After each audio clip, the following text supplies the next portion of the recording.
Kinumpleto na ng Honda ang kanilang lineup ng motorsiklong adventure sa paglabas ng panibagong Honda ID.V350 nito lang nakaraang taon.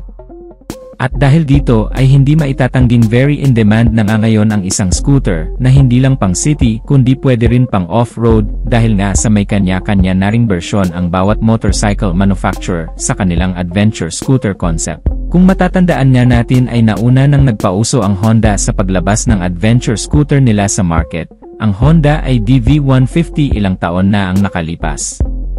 At hindi na rin nagpahuli ang isa ring kilalang kumpanya sa Italia, ang Aprilia motorcycle manufacturer, na noon pa may nakikipagsabayan pagdating sa mga dekalidad at magandang motorsiklo. Kasabay ng paglabas ni Honda sa kanilang panibagong Honda ID.V350 ay pinakilala na rin ng Aprilia ang kanilang pambato pagdating sa adventure bike sa kaparehong motorcycle show sa Milan, Italy. Ito na nga ang Aprilia SR GT200. At buwan niya lang ang lumipas matapos itong nilabas sa Italia ay dinala naman agad ito dito sa Pilipinas, para sumabay at makipag-compete sa iba pang nagsisilabasang adventure type na scooter, kasama na dyan ang Honda ID.V160. Alamin natin kung ano ang pang-compete ng adventure scooter na ito ng Aprilia, ang kanyang advantage at disadvantage kasama ang kabuang presyo nito. Pero bago ang lahat ay huwag kalimutang mag-subscribe.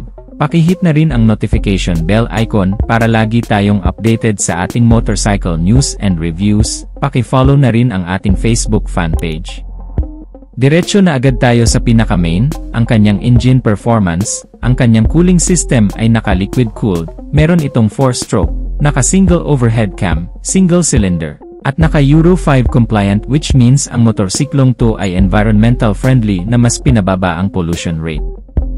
At kung ang Honda ID.V160 ay naka 4 valves, syempre hindi rin ito pahuhuli dahil ang motor na ito ay naka 4 valves na din. Kaya nitong lumikha ng 13 kW at 8,500 RPM, at ang kanyang maximum torque ay 16.5 Nm at 7,000 RPM. At the same lang sa ibang scooter naka-continuously variable transmission ang transmission type ng motorsiklong to na may electric start na engine starting system.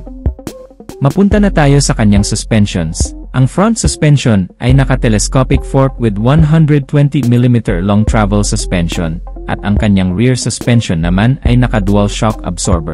Meron itong soft shock absorption response, dahil naka-Showa brand na ang kanyang rear suspension, bagay lang talaga pang off-road ang scooter na to.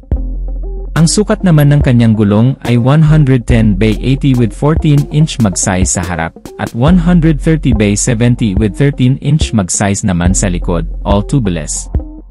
Sa braking system ay naka-hydraulic disc brake sa harap at likod, at good news na din, dahil naka-anti-lock braking system ang harap, dagdag safety ito para sa ating mga riders. Ang timbang naman nito ay 144 kg, ground clearance ay 175mm, at may seat height na 799mm. Hindi siya masyadong lumalayo sa seat height ng Honda ID.V160 na 780mm. So ibig sabihin ay abot pa rin natin mga Pinoy ang scooter na to. Very wide na din ang kanyang underseat compartment na may 25 liters of capacity na kasya ang isang full face helmet, at may sobra pa na pwedeng paglagyan ng jacket, gloves at iba pang driving protective suit. Ang kanyang fuel tank capacity naman ay 9 liters with average fuel consumptions of 38 to 42 km per liter. So medyo malayo-layo na rin ang mararating mo sa motor na to, at dahil ay adventure bike na ang motorsiklong to ay of course naka-naked handlebar na ang kanyang manubela, samahan mo pa ng very wide and elegant na instrument cluster. Naka-fully digital na ito at very visible sa umaga, lalo na sa gabi. Ang kanyang lighting system naman ay naka-fully LED na rin, from headlight, signal light, at tail light. Mas maganda ito dahil mas maliwanag na ang ilaw at mas mataas ang kanyang lifespan. Meron din itong additional mini side pocket sa bandang unahan na may USB charging port sa loob. Meron din itong cover para safety ang cellphone mo sa loob. Very practical na din ang motorsiklong to dahil meron itong stop and start system na kusang namamatay ang makina kapag nakahinto ng ilang segundo, at kusa na ring umaandar ang makina kapag nakapihit na muli ang silinyador. Ang purpose po nito ay para mas makatipid pa sa gas at syempre bawas na din sa polusyon, at kagaya ng ibang high-tech na scooter, Ang motorsiklong to ay mayroon ding Aprilia Mia smartphone connectivity na pwede mo nang makonect ang smartphone mo sa system ng motorsiklong to via Bluetooth connectivity. Meron naman itong dalawang version. Una ay ang standard version na may 219,000 pesos na SRP. Available ito sa tatlong kulay, Street Gray, Infinity Blue, at Aprilia Black.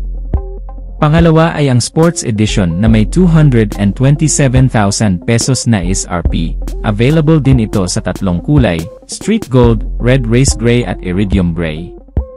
So ano ang masasabi nyo sa bagong Aprilia SR GT200? Balak mo bang bumili nito? Paki-comment na lang kung ano ang masasabi nyo tungkol sa motorsiklong to sa comment section sa ibaba. At dito na natin tatapusin ang ating video mga kamoto. Maraming salamat sa panonood, at kung hindi ka pa nakasubscribe sa ating channel, ay paki-hit ang subscribe icon at notification bell, para updated ka parati sa ating motorcycle news and reviews.